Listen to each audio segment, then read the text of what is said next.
I remember that day vividly. The day I was invited to a junior colleague's wedding, a day that would forever alter the course of not only my life but theirs as well. My name is Godwin, and I'm 32 years old. My life has been built on the foundation of hard work and perseverance, something many people with a different mindset might never truly understand. The wedding was a grand affair, the kind that radiates wealth and status. I attended more out of obligation than desire, as this colleague and I had once been close, but what should have been a joyous occasion quickly turned into something far more sinister. During the ceremony, as the bride stood before her guests, she made a proclamation that sent shockwaves through me. Without hesitation, she declared, people with low education and no money should cut ties with my husband. Her gaze scanned the room and landed squarely on me, making it clear I was her intended target. Her words were sharp, slicing through the light-hearted chatter like a knife through the air. The room fell silent, and I could feel the weight of everyone's eyes on me. Their unspoken judgment thickened the air. The groom, my colleague, stood beside her, a smug grin spreading across his face. Rather than defend me or remain silent, he joined in, adding his own stinging insults. The humiliation was palpable, but I refused to let it break me. I stood tall, swallowing the bitter pill they'd served with dignity. In that moment, I made a vow not just to distance myself from them, but to ensure they regretted ever looking down on me. They would soon learn that true worth isn't measured by degrees or wealth, but by character and integrity. But before we dive into that, let me take you back to where it all began. I grew up in a middle-class family, neither wealthy nor poor, just average. My parents, both college graduates, had high hopes for my future, but my path was different. While my peers were focused on high school and college aspirations, my mind was elsewhere. I was more interested in finding work and carving out my own path.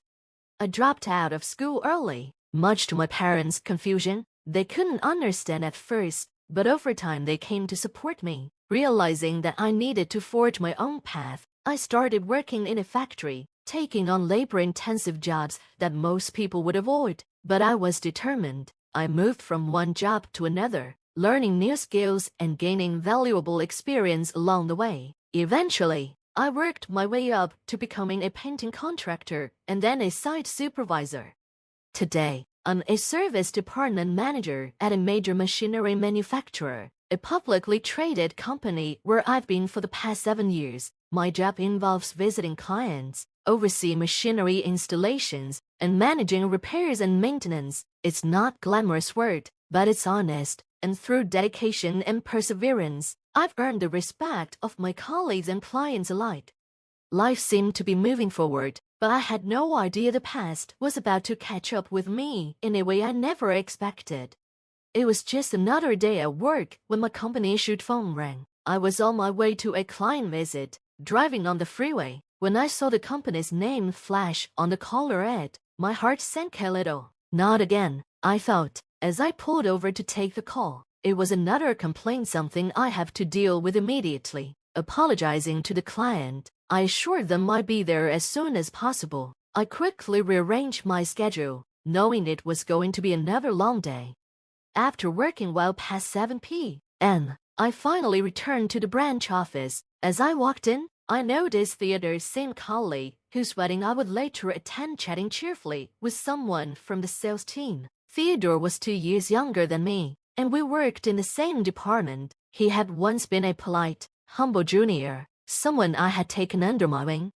I used to enjoy mentoring Theodore, but everything changed the moment he learned I had dropped out of school. From that day on, his attitude toward me shifted dramatically. Gone was the respectful junior I once knew, replaced by someone who now looked at me with disdain.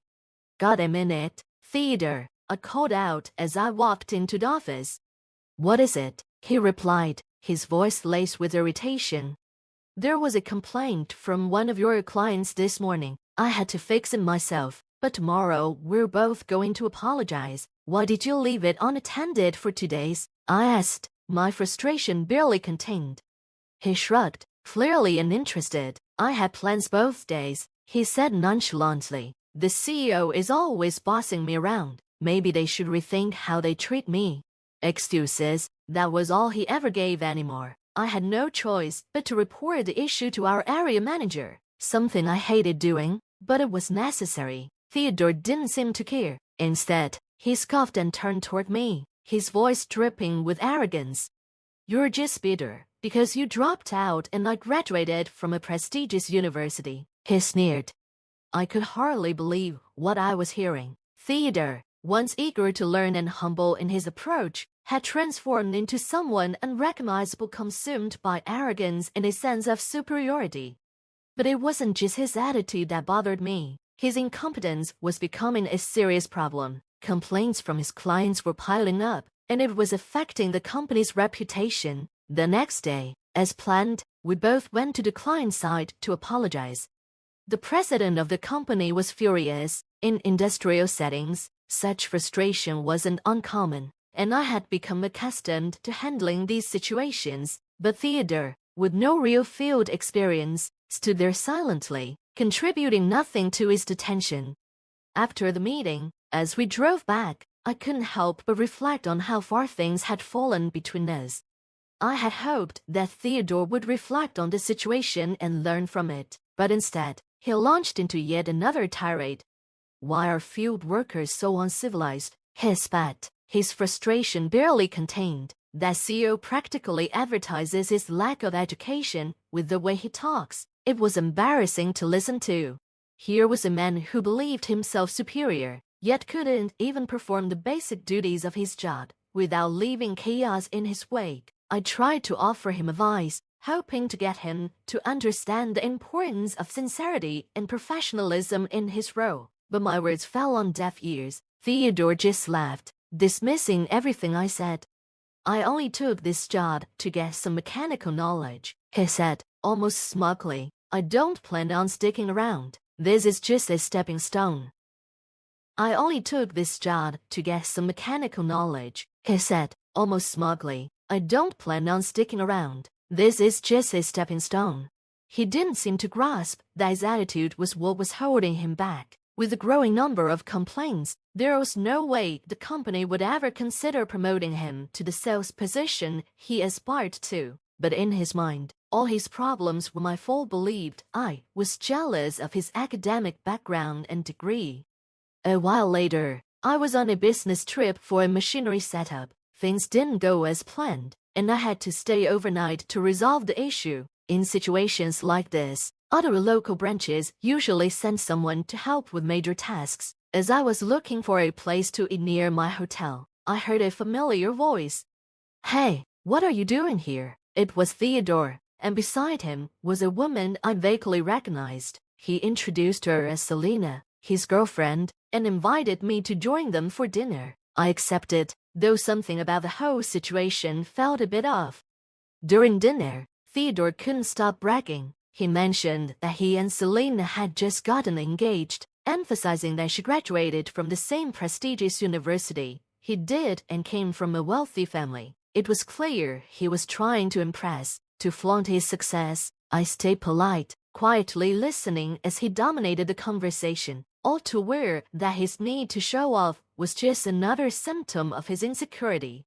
When Theodore excused himself to go to the restroom, Selena turned to me, her demeanor suddenly shifting. The warmth she had displayed earlier vanished, replaced by a cold, steely gaze.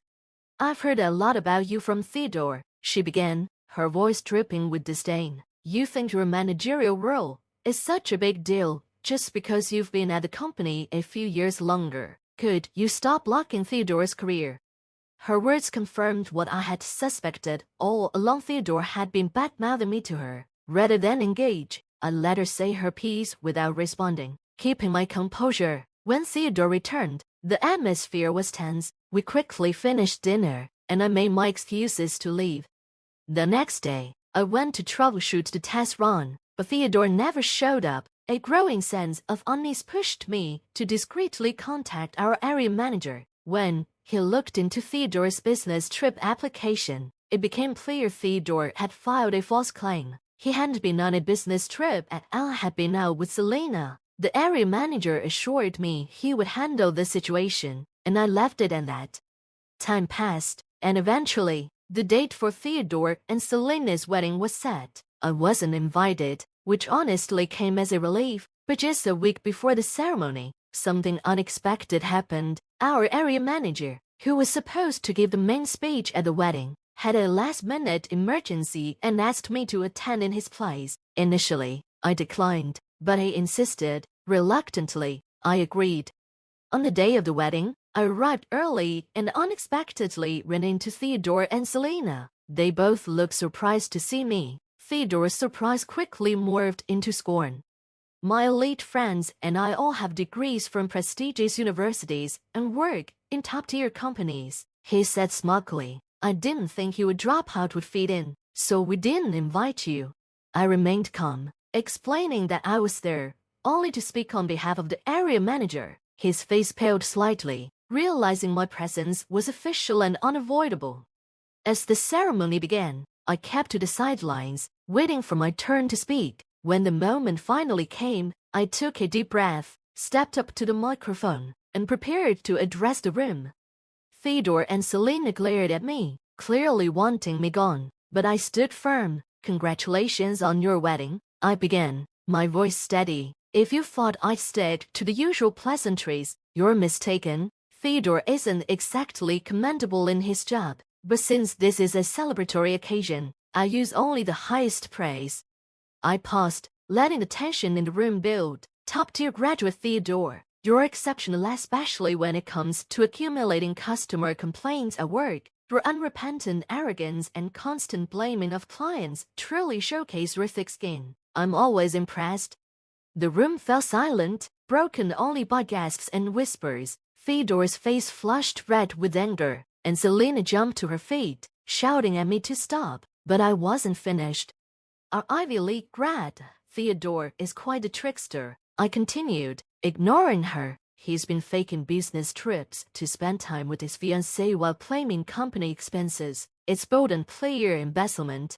Before Theodore could react, the doors to the hall swung open. In walked our area manager, and to everyone's shock, the president of the client company Theodore had wronged. Selena's face drained of color as the president marched straight toward their table. So, lying about quitting your job to marry me was a lie, the president demanded, addressing Selena directly. What followed was nothing short of chaos. It was revealed that Selena had been working as a hostess at a club, a fact she had hidden from Theodore. She had borrowed money from the president to pay off her debts, then disappeared, planning to marry Theodore instead. The room erupted as the truth unraveled. Theodore, blindsided, turned on Selena, demanding answers, but she had none.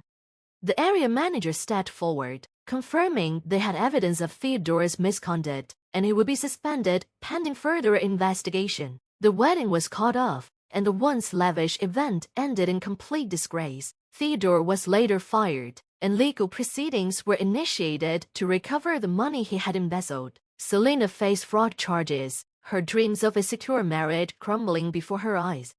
As for me, I walked away from the scene with my head held high. I hadn't exposed Theodore out of spite, but out of a need to protect myself and uphold my values. Despite the challenges thrown my way, I would continue to live with integrity, knowing I had done what was right.